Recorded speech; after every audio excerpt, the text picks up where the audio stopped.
Es esta una tierra torturada, siempre sedienta, inhóspita como pocas. En su paisaje desolado nada invita a quedarse. Sin embargo, como si fuera el más fértil de los valles, los viejos pueblos del pasado se la disputaron encarnizadamente y a falta de agua, la regaron con su sangre. Sumerios, egipcios, griegos, hebreos, romanos, todos ellos y aún otros antes y después lucharon para conquistarla. Pero razones estratégicas aparte, solo es lo que es: un áspero desierto que al esconderse el sol se puebla de fantasmas.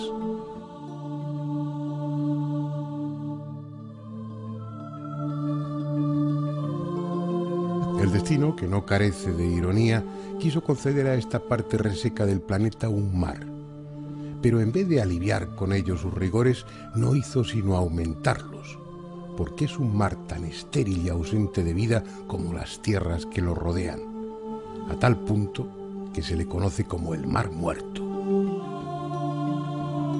Las gentes que por aquí anduvieron lo llamaron de diferentes formas: mar de la llanura, mar del asfalto, mar de lodo, mar de sal.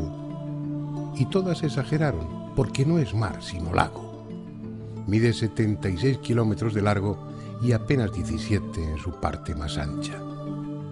Está incluido en la falla afroasiática, la Gran Falla, una hendidura geológica que se extiende desde el Asia Menor hasta África, y es el lago más bajo del mundo. Las pequeñas olas que de cuando en cuando agitan su superficie están casi 400 metros por debajo del nivel del mar. Por eso el aire es aquí más denso, con un 15% más de oxígeno que a orillas del Mediterráneo. Un aire pesado, caliente, impregnado de olor a azufre y petróleo.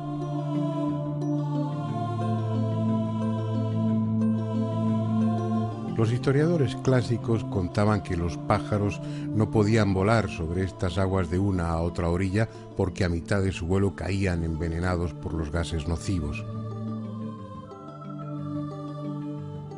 Lo cierto es que hoy nadie teme tan pestilentes vapores y este lago, con pretensiones de mar, es frecuentado por turistas en busca de alivio para su artrosis o sus problemas de piel y, de paso, disfrutar de la sensación solo en él posible de flotar como el corcho. Estas aguas sin vida contienen 5 veces más sal que las de cualquier otro mar u océano, y aunque lo intentasen, los bañistas no podrían hundirse en ellas.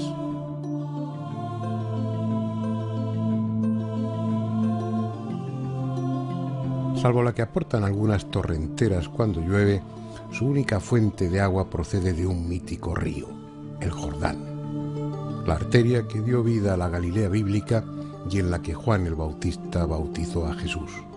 Un caudal constante que desemboca íntegramente en el Mar Muerto y que en él debería quedarse, porque mar o lago el hecho es que no tiene desagüe alguno, pero es tal el calor que cada día se evaporan 8 millones de metros cúbicos de sus aguas, prácticamente los mismos que recibe del Jordán. Por eso, este pequeño mar tiene hoy la misma extensión, más o menos, que tenía hace 4000 años, en tiempos de Abraham.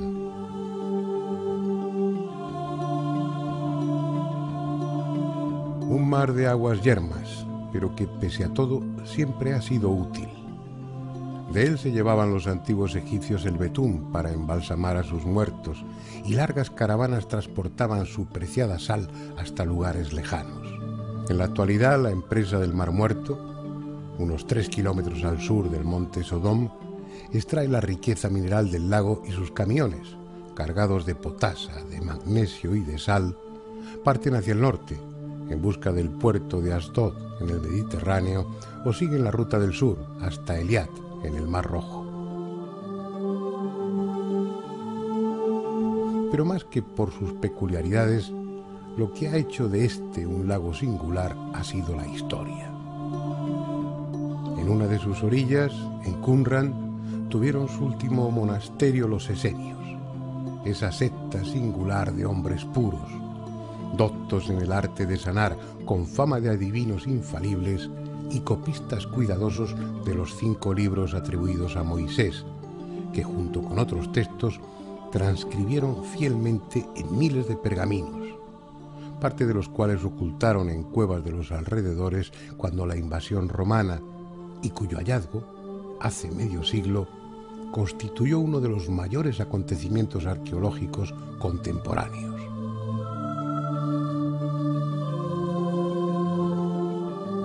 Entre los muchos relatos contenidos en esos 5 libros, en el Pentateuco, no pocos tuvieron como escenario el Mar Muerto. Pero uno de ellos es especialmente interesante, porque alude a un acontecimiento tan extraño que ha dado pie a todo tipo de conjeturas y que aún sigue sin resolver: la destrucción de Sodoma y Gomorra.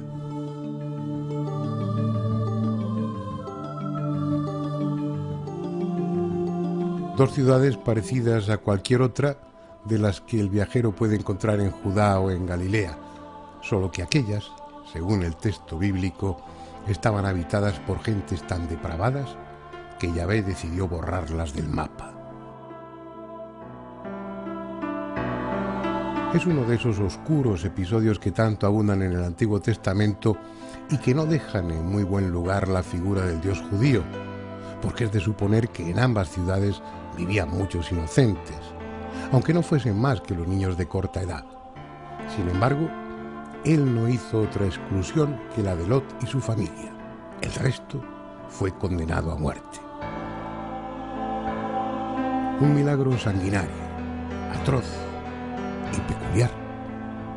Las gentes de esas ciudades continuaban con su actividad cotidiana, ignorando que su destrucción estaba programada con hora fija.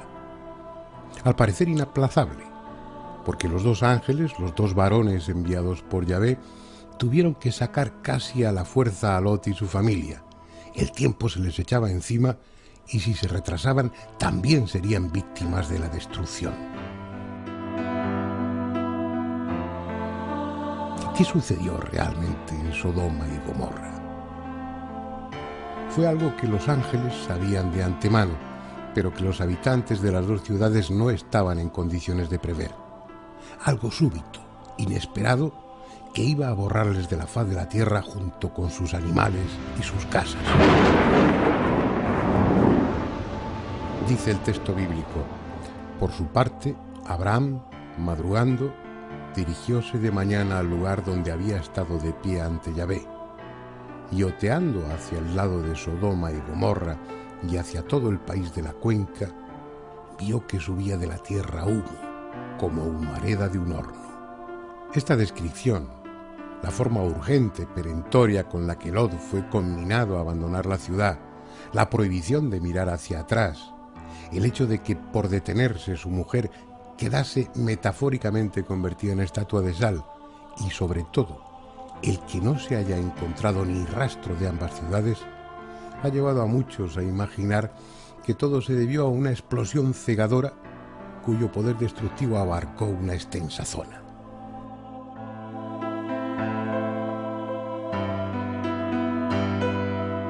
Si el viajero busca en los mapas, encontrará el nombre de Sodom, pero no señala una ciudad, sino una pequeña región en la que cuando llegue a ella podrá ver un monte, modernos hoteles a la orilla del Mar Muerto y desierto, solo desierto.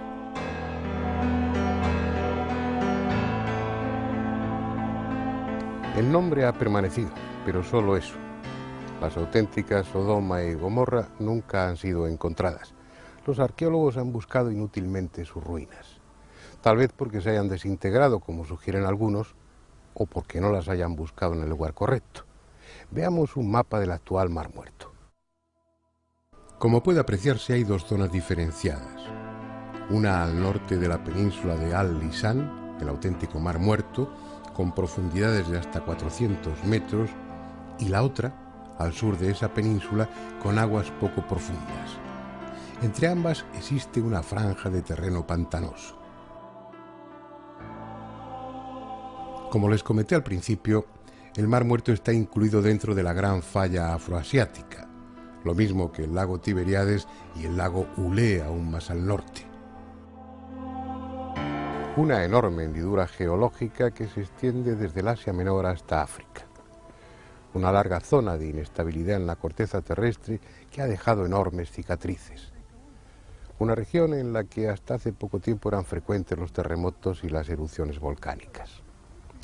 En cualquier libro sagrado de cualquier religión, la Biblia entre ellos, muchas de las catástrofes naturales son atribuidas al dios correspondiente. De esa forma, una extensa inundación local se convierte, pasado el tiempo, en un diluvio universal con el que Dios castiga, no se sabe bien por qué, a la humanidad. O un terremoto en el que mueren centenares de israelitas es interpretado como obra divina, en este caso para castigar a unos disidentes.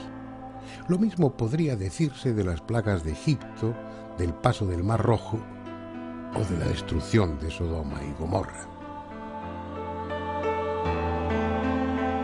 Lamentablemente, al atribuirle esas catástrofes a la divinidad para así ensalzar su poder, ésta no sale precisamente muy beneficiada, porque en esas catástrofes mueren por igual los culpables y los inocentes, los hombres, las mujeres y los niños, lo que se conjuga difícilmente con esa imagen de Dios paternal y bondadoso que se le quiere dar.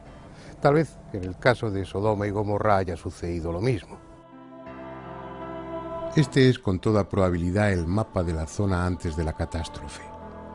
El Mar Muerto llegaba solo hasta donde ahora está la península de Al-Lisan, y las legendarias ciudades se encontraban en el valle de Sidim, al sur del mar y también en plena falla geológica.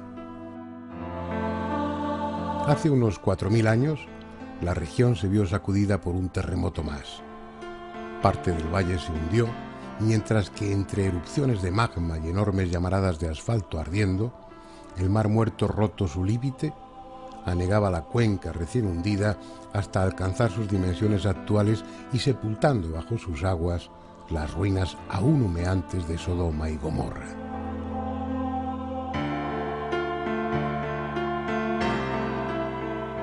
Bajo estas aguas duermen Sodoma y Gomorra con los huesos de sus habitantes conservados por la sal desde hace unos 40 siglos.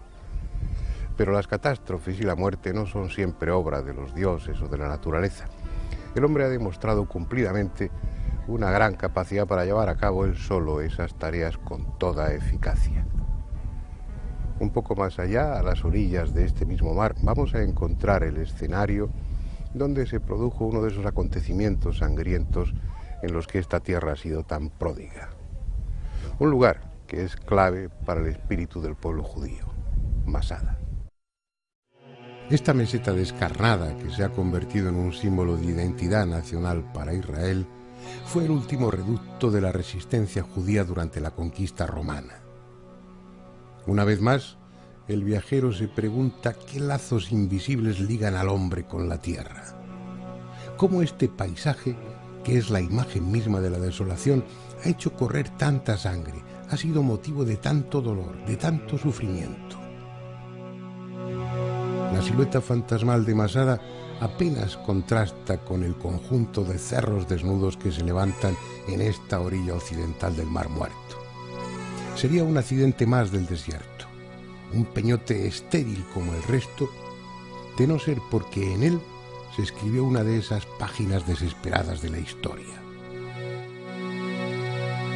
En esta meseta, allá por el año 63, casi 1000 judíos prefirieron suicidarse antes que rendirse a las legiones de Roma. Al menos eso es lo que relató el historiador Flavio Josefo.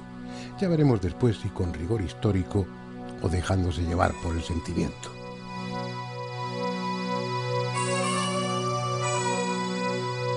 Fueron las excavaciones realizadas entre 1963 y 1965, bajo la dirección del profesor Igal Yadin, las que han arrojado más luz sobre muchos de los enigmas históricos que Masada planteaba.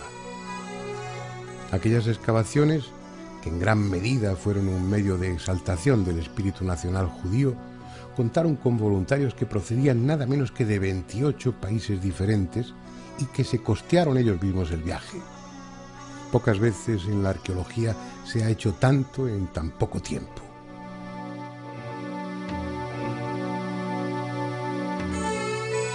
En las cuevas de sus acantilados se encontraron restos de gentes que las habitaron temporalmente hace ya 6000 años. Desde entonces, Masada no ha dejado de ser visitada u ocupada periódicamente, pero su verdadera historia comienza hacia el año 40 a.C., cuando el rey Herodes el Grande decidió convertirla en ciudadela fortificada y construirse en ella una residencia. Tal vez por miedo a una rebelión, quizá previendo el acoso de Marco Antonio incitado por Cleopatra o sencillamente por puro capricho, el hecho es que Herodes levantó en este insólito lugar palacios, almacenes, edificios administrativos, baños públicos.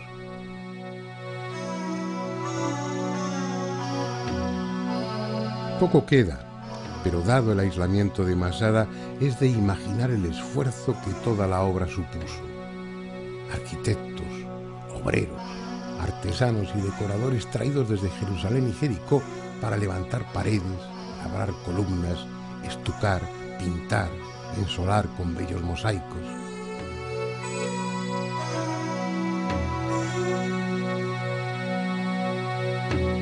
Cuando la tarea estuvo terminada, llegaron administradores, soldados, servidores, cocineros, sacerdotes.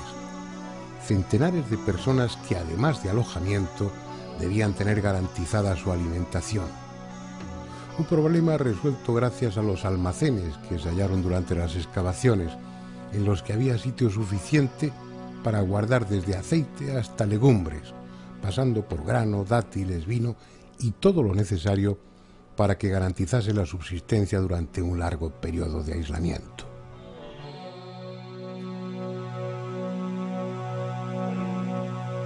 Pero ¿y el agua? Las excavaciones han dejado al descubierto que en Masada el agua no parecía ser un problema. Había bastantes baños, incluso un baño público como este. Además, al servicio de Herodes había muchos judíos que seguían sus ritos. Tenían su sinagoga y también tenían micabes, pequeños baños rituales para la limpieza ceremonial. ¿De dónde procedía el agua en un sitio tan aislado y seco como este? Aunque de ordinario secos y polvorientos, los desiertos reciben de cuando en cuando el regalo de la lluvia, generalmente de forma tan torrencial como breve. Y el desierto que rodea a Masada no es una excepción. Cerca de la meseta hay dos vadis, dos cauces habitualmente secos por los que discurre el agua en las pocas ocasiones en que las nubes se muestran generosas. Solo es cuestión de retenerla para que no se pierda una gota y luego almacenarla.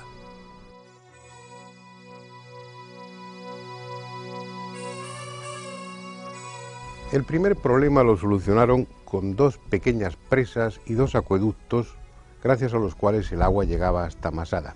Pero faltaba por solucionar el problema más importante: ¿cómo almacenarla? Y lo hicieron. Este árido peñasco está en parte horadado. En su interior y a diferentes niveles se excavaron en la roca 12 enormes cisternas, cada una de ellas con capacidad para 4000 metros cúbicos. En total, Masada podía almacenar 50 millones de metros cúbicos de agua. No había problema, pues, para resistir un largo asedio. Un asedio que no se produjo, al menos en tiempo de Herodes. Toda esa ciudadela, preparada para resistir un asedio, decorada profusamente, acondicionada incluso con lujo, toda esa doble muralla defensiva, no sirvieron para nada.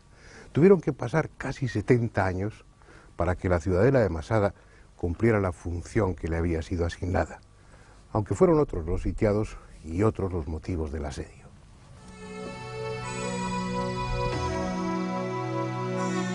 La gran rebelión judía, iniciada en el año 67 contra la ocupación romana, había terminado sin conseguir su objetivo.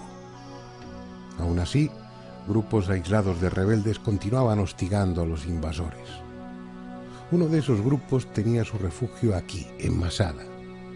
Lo constituían 960 judíos, entre hombres, mujeres y niños, pertenecientes a la facción de los celotas, bajo el mando de Eleazar ben Yair. Y aquí permanecieron, hasta un día de la primavera del año 73, en que todos ellos encontraron la muerte. Han pasado más de 19 siglos, pero todavía son visibles allá abajo los restos de los 8 campamentos y de la muralla que levantó el general Flavio Silva para rodear Masada y evitar la fuga de los rebeldes. El asedio debió ser tan largo e infructuoso que, a pesar de los enormes inconvenientes, el general romano decidió asaltar la fortaleza y terminar de una vez. Para ello construyó una rampa de piedras y tierra por la que hacer llegar sus máquinas de guerra hasta los muros defensivos de Masada. Una obra colosal que aún permanece en su sitio pese a los siglos transcurridos.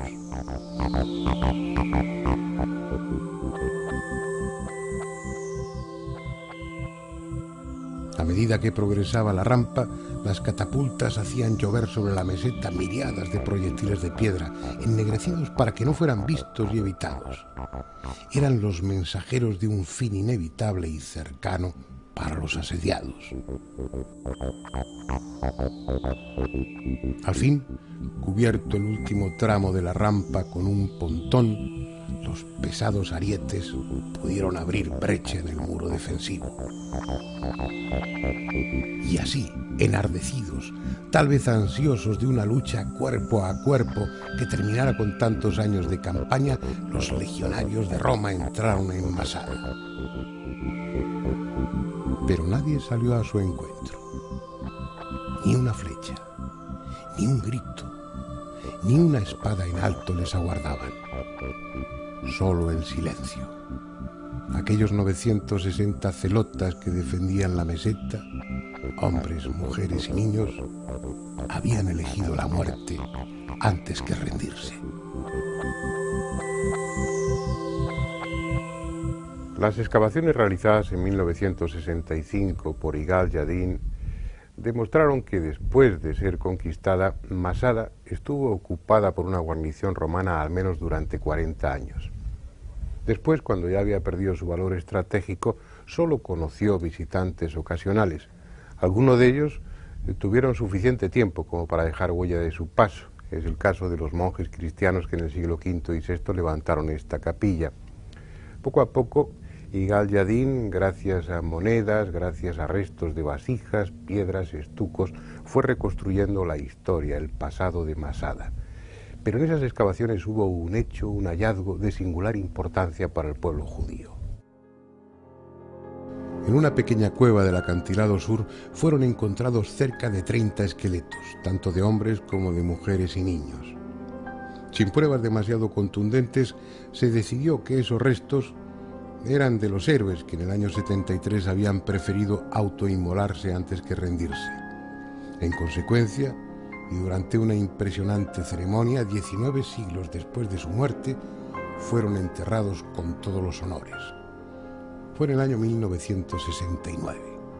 Eran el símbolo del nacionalismo, de la independencia y del amor a la libertad.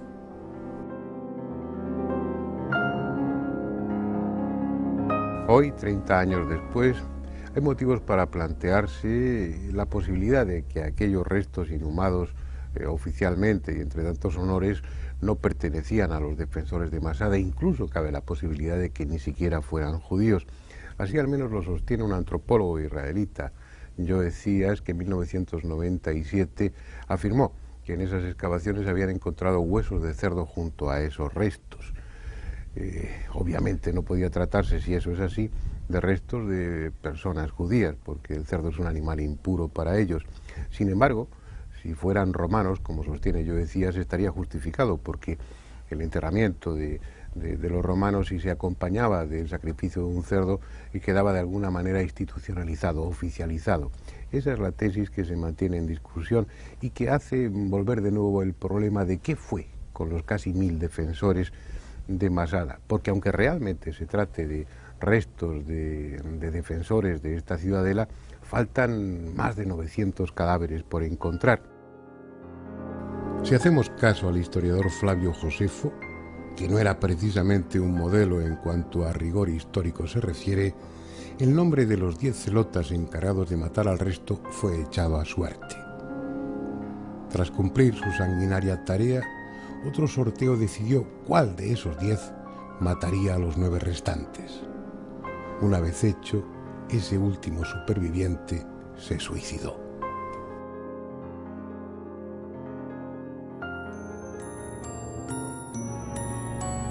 ¿Quién sabe? Como los que murieron en Sodoma y Gomorra, probablemente estos nunca sean encontrados. Y tampoco importa demasiado. Esta tierra ha devorado ya tantos muertos cuyas tumbas permanecen ignoradas que 1000 más apenas cuentan.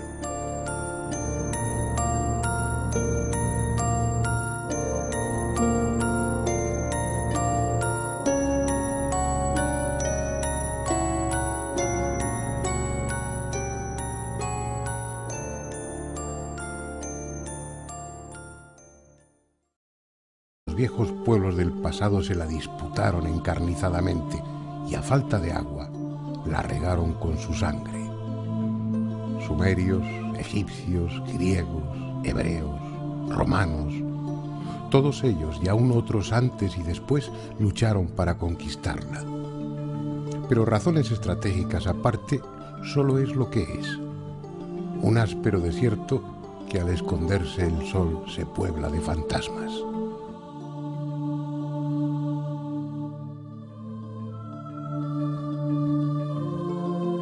El destino, que no carece de ironía, quiso conceder a esta parte reseca del planeta un mar. Pero en vez de aliviar con ello sus rigores, no hizo sino aumentarlos, porque es un mar tan estéril y ausente de vida, es aquí más denso, con un 15% más de oxígeno que a orillas del Mediterráneo. Un aire pesado, caliente, impregnado de olor a azufre y petróleo.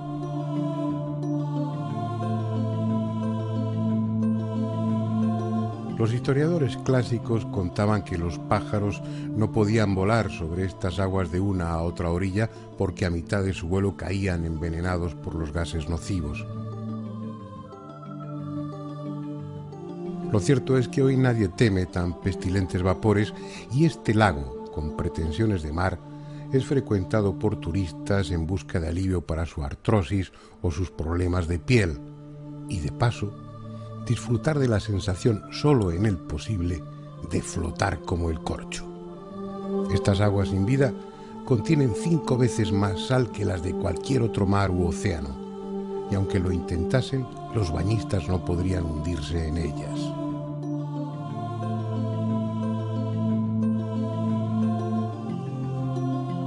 Salvo la que aportan algunas torrenteras cuando llueve, su única fuente de agua procede de un mítico río, el Jordán, la arteria que dio vida a la Galilea bíblica y en la que Juan el Bautista bautizó a Jesús. Un caudal constante que desemboca íntegramente en el Mar Muerto y que en él debería quedarse, porque mar o lago el hecho es que no tiene desagüe alguno, pero es tal el calor que cada día se evaporan 8 millones de metros cúbicos de sus aguas, prácticamente los mismos.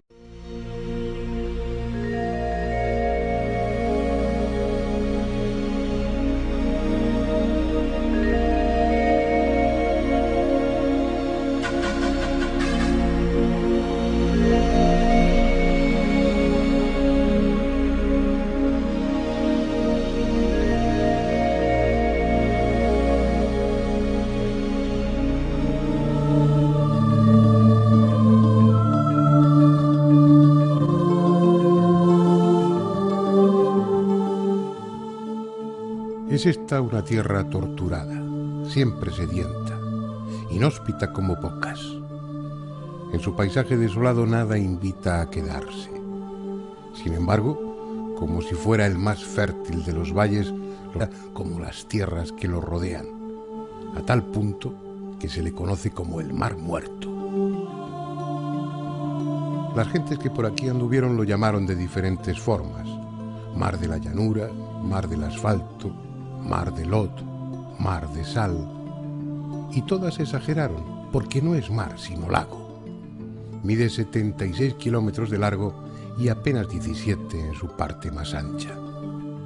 está incluido en la falla afroasiática, la Gran Falla, una hendidura geológica que se extiende desde el Asia Menor hasta África y es el lago más bajo del mundo. Las pequeñas olas que de cuando en cuando agitan su superficie están casi 400 metros por debajo del nivel del mar. Por eso, el aire